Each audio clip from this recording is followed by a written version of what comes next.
वक्फ कानून को लेकर के भले ही सरकार लड्डू बांट रही हो, लेकिन सरकार को पता है कि राह आसान नहीं है। सरकार अंदर खाने डरी हुई है। नरेंद्र मोदी, अमित शाह, भले ही उन्होंने इस कानून को पास करवा लिया हो, कानून भले ही लागू हो गया हो, लेकिन डर इस बात का है कि कहीं सुप्रीम कोर्ट इस पर रोक न लगा दे। और देखिए, डर का आलम क्या है? डर का आलम यह है कि इस वक्त में सुप्रीम कोर्ट के अंदर इस बिल को लेकर के सुनवाई भी शुरू नहीं हुई है, और उससे पहले ही सरकार सुप्रीम कोर्ट भागी भागी पहुंची है। सरकार ने भाग करके सुप्रीम कोर्ट में कैविएट दाखिल किया है। अब इसके मायने क्या है, इसका मतलब क्या है, क्यों सरकार ने कैविएट दाखिल किया है, इस पर बात करेंगे। लेकिन जरा सोचिए, ये 240 का करंट क्या होता है कि सरकार जिस बिल को पहले पास नहीं करवा पाई, जेपीसी के पास में भेजना पड़ा। 8-9 महीने तक जेपीसी के अंदर जिस पर चर्चा हुई, उसके बाद में लोकसभा और राज्यसभा से इसको पास करवा लिया। लेकिन अब सुप्रीम कोर्ट का एक तरीके से डंडा वो लटका हुआ है, और सुप्रीम कोर्ट का डंडा किस पर पड़ेगा? क्या सुप्रीम कोर्ट इस बिल पर रोक लगा देगा? मैंने पहले भी आपको विस्तार से खबर बताई थी कि वाकई सुप्रीम कोर्ट इस पर रोक लगा सकता है या नहीं लगा सकता है। लेकिन अब सरकार ने इस पर कैविएट दाखिल कर दिया है। जरा कुछ खबरें देख लीजिए। कैविएट दाखिल करने का मतलब दरअसल यह होता है कि आप हमें सुने बगैर फैसला ना दें। आप ऐसा ना करें कि कहीं एक तरफा फैसला सुना दें। देखिए, सुप्रीम कोर्ट में अभी चीफ जस्टिस है संजीव खन्ना। संजीव खन्ना का कोई बहुत बड़ा कार्यकाल नहीं है, संजीव खन्ना का छोटा कार्यकाल है। और संजीव खन्ना ने अगर अपने इस कार्यकाल में अगर एक महत्वपूर्ण फैसला दे दिया तो निश्चित तौर पर उनका नाम इतिहास में दर्ज हो जाएगा। और ये अपने आप में एक तरीके से बहुत बड़ी बात होगी कि नरेंद्र मोदी सरकार ने गाजे बाजे के साथ में जिस कानून को पास किया, उस पर सुप्रीम कोर्ट ने रोक लगा दी। ये बहुत बड़ी बात होगी। और वैसे भी सुप्रीम कोर्ट के जजों का ट्रैक रिकॉर्ड कोई बहुत अच्छा नहीं है, लेकिन इस सबके बावजूद नरेंद्र मोदी की सरकार ने सुप्रीम कोर्ट में कैविएट दाखिल कर दी है कि सुप्रीम कोर्ट कहीं ऐसा ना हो कि हमें सुने बगैर ही फैसला दे दे, हमें सुने बगैर ही इस कानून पर स्टे लगा दे, हमें सुने बगैर ही इस कानून पर रोक लगा दे। हालांकि रद्द करना ये पहली सुनवाई में तो नहीं होता है। पहली सुनवाई में हो सकता है कि रोक लगाने का फैसला भी निकल करके नहीं आए, लेकिन सुप्रीम कोर्ट में सरकार ने कैविएट दाखिल कर दिया है। इसका मतलब यह है कि सरकार अंदर खाने डरी हुई है। एक तरफ विपक्ष की तरफ से अगर आप देखें तो करीब करीब 1.5 दर्जन अलग अलग याचिकाएं सुप्रीम कोर्ट में दाखिल हो चुकी है। कांग्रेस के मोहम्मद जावेद ने पहली याचिका दाखिल की, Asaduddin Owaisi, Muslim Personal Law Board, Manoj Jha, Imran Pratap Garhi, बहुत सारे नेताओं ने, और यहां तक कि जेडीयू के नेता भी इसमें शामिल है, परवेज सिद्दीकी, उन्होंने भी अपनी याचिका दाखिल कर दी। तो करीब 1.5 दर्जन के करीब याचिकाएं इसमें दाखिल है। अलग अलग पार्टियों के नेता वो याचिका लेकर के पहुंचे हैं, कई संगठन वो याचिका लेकर के पहुंचे हैं, और जाहिर सी बात है सुप्रीम कोर्ट के अंदर मुसलमानों की एक बड़ी फौज खड़ी होगी, विपक्ष की एक बड़ी फौज खड़ी होगी वकीलों की। अभिषेक मनु सिंघवी संभवतः कांग्रेस की तरफ से वो सुनवाई करेंगे। हो सकता है कि असदुद्दीन ओवैसी वो खुद चले जाएं इसको लेकर के, लेकिन सरकार की तरफ से भी सॉलिसिटर जनरल और उसके साथ साथ सरकार भी वकीलों का एक बड़ा मोर्चा तैयार कर रही है। 16 अप्रैल से सुनवाई की शुरुआत होगी, यानी करीब करीब अब 1 हफ्ता बचा है। 16 अप्रैल से सुनवाई होगी, और जिसमें chief justice Sanjeev Khanna, justice Sanjay Kumar और जस्टिस केवी विश्वनाथन, ये 3 जजों की बेंच इस पर सुनवाई करेगी। और 3 जजों की बेंच ने अगर इस मामले पर रोड़ा अटका दिया, अगर वक्फ संशोधन बिल जो पास हुआ, कानून बना, उस पर रोक लगा दी, स्टे लगा दिया, तो फिर नरेंद्र मोदी सरकार की बहुत बड़ी फजीयत हो जाएगी। और फिर यूं कहें कि बिहार चुनाव में भी इसका बहुत उल्टा असर पड़ेगा कि देखिए, वाकई सरकार ने मनमाने तरीके से कानून पास किया था। और मैंने पहले भी आपको बताया था कि क्या सुप्रीम कोर्ट के पास में ऐसा कोई अधिकार है, या इस बिल के अंदर कोई ऐसा लूप होल है जिसको लेकर के कहा जा सकता है कि सुप्रीम कोर्ट इस पर रोक लगा सकता है? बिल्कुल है।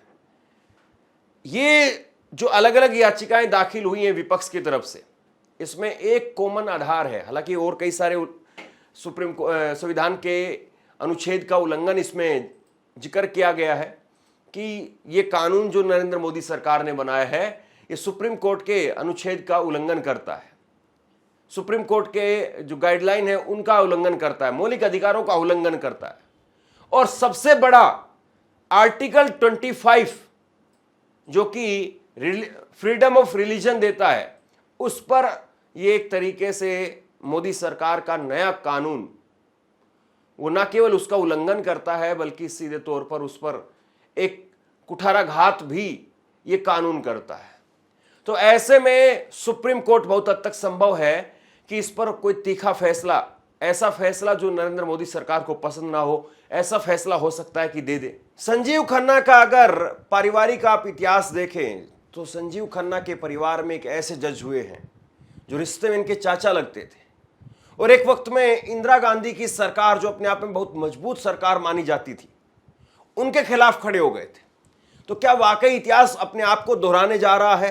क्या संजीव खन्ना नरेंद्र मोदी की सरकार के सामने खड़े हो जाएंगे और वो सवाल पूछेंगे कि कैसे आपने इस कानून को पास किया?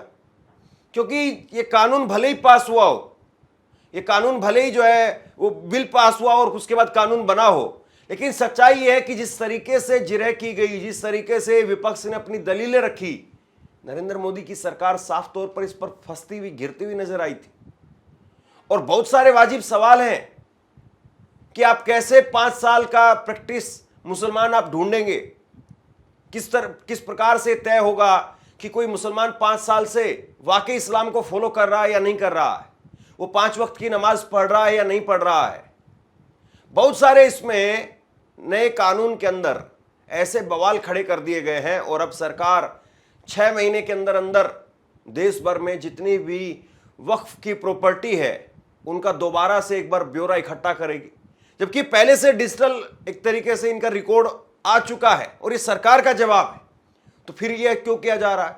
तो सीधे तौर पर सरकार जो है वो कहीं ना कहीं कोशिश कर रही है कि वक्फ कानून के जरिए एक नैरेटिव खड़ा किया जाए, हिंदू वोटों को अपनी तरफ लाया जाए और जो हिंदू वोट अलग अलग जातियों में बट गया था उनको एक हिंदू वोट बनाया जाए फिर से, और मुसलमानों का वोट वो बांट दिया जाए। मुसलमानों का वोट मुस्लिम महिला के रूप में अलग बांट दिया जाए, पसमंदा मुस्लिम के रूप में अलग से बांट दिया जाए। लेकिन इसका कितना असर पड़ेगा ग्राउंड पर? और क्या वाकई चाहे पसमंदा मुसलमान हो चाहे मुस्लिम महिला हो, क्या वो इस बात को लेकर के यकीन कर पाएंगे कि नरेंद्र मोदी की सरकार उनका भला करना चाहती है जैसा नरेंद्र मोदी दावा कर रहे हैं? तो ये सवाल जो है वो इस वक्त में नरेंद्र मोदी के सामने, उनकी सरकार के सामने खड़े हुए हैं। और सुप्रीम कोर्ट में जब इसको लेकर के सुनवाई होगी, संभवतः हो सकता है कि संजीव खन्ना पहली सुनवाई के अंदर कोई कठोर फैसला नहीं देंगे। जहां तक जो है वो मुझे लगता है इतने बड़े कानून पर अगर बहस होगी तो जाहिर सी बात है सरकार के पास में भी बहुत कुछ होगा, विपक्ष के पास में भी बहुत कुछ है, और जब दोनों पार्टियों के पास में इतना सब कुछ है तो सुप्रीम कोर्ट उस पर सुनवाई तो करेगा ही। लेकिन विपक्ष किसी भी तरीके से ये चाहता है कि इस पर स्टे लगवा दी जाए, कि जब तक सुप्रीम कोर्ट के अंदर इस कानून पर बहस चले तब तक इस पर स्टे लगा दी जाए, और जब फैसला जो भी आएगा, चाहे वो पक्ष में आए चाहे विपक्ष में आए, चाहे वो विपक्ष के पक्ष में आए या सरकार के पक्ष में आए, तब जो भी आए फैसला, वो फैसला फिर वो लागू हो जाए। लेकिन जब तक सुप्रीम कोर्ट के अंदर इस बात को लेकर के बहस हो रही है, इस कानून को लेकर के बहस हो रही है, विपक्ष की पूरी कोशिश ये है कि इस पर स्टे लगवा दिया जाए। वहीं सरकार की कोशिश यही है कि ये बहस चलती रहे, सुप्रीम कोर्ट में दलीलें चलती रहें, तारीखें चलती रहें, लेकिन इस पर रोक नहीं लगे। अब सवाल यही है कि सुप्रीम कोर्ट आखिरकार फैसला क्या लेता है। लेकिन सबसे बड़ी बात जो है वो ये है कि इसमें अगर फैसला आएगा भी तो फैसला ऐसा तो नहीं है कि 1 महीने में, 2 महीने में, 4 महीने में आ जाएगा। जाहिर सी बात है सुप्रीम कोर्ट इस पर सुनवाई करेगा, सरकार की तरफ से तथ्य रखे जाएंगे, विपक्ष अपना तथ्य रखेगा, और ऐसे में अगर सरकार ने अपना पिटारा खोल दिया, अपना बुलडोजर खोल दिया, तो फिर सुप्रीम कोर्ट के फैसले का मतलब क्या रह जाएगा? मतलब एक तरफ सुप्रीम कोर्ट में अगर सुनवाई चल रही है और दूसरा अगर ग्राउंड पर भाजपा की सरकार ने तोड़फोड़ शुरू कर दी, जमीनों के कब्जों को लेकर के सरकार की एक्शन कार्रवाई शुरू हो गई, तो फिर सुप्रीम कोर्ट के फैसले का मतलब क्या है? यानी एक तरीके से ये ऐसा ही है कि कोई मरीज हॉस्पिटल के अंदर एडमिट है और पहले उस मरीज पर एक्सपेरिमेंट हो, या पहले उस मरीज का पैसा जमा हो, या पहले उसकी दवाई शुरू, ये कुल मिलाकर के इसी तरीके से। तो सबसे पहले तो उसकी दवाई शुरू होनी चाहिए, पैसा आएगा, पैसा किसका है किसका नहीं है, मरीज के को इसी अस्पताल में रखना है नहीं रखना, ये सारी चीजें बाद में है। पहले उसका जो अभी आपके स्ट्रेचर पर आ चुका है मरीज है, उसका इलाज होना शुरू होना चाहिए। तो यही कुल मिलाकर के अब गेम है कि क्या सुप्रीम कोर्ट इस पर स्टे लगाएगा, या सुप्रीम कोर्ट तारीख पर तारीख चलती रहेंगी और स्टे इस पर नहीं लगेगा। अब देखते हैं कि किसकी दलीलों में कितना दम है और सुप्रीम कोर्ट इसमें क्या फैसला लेता है।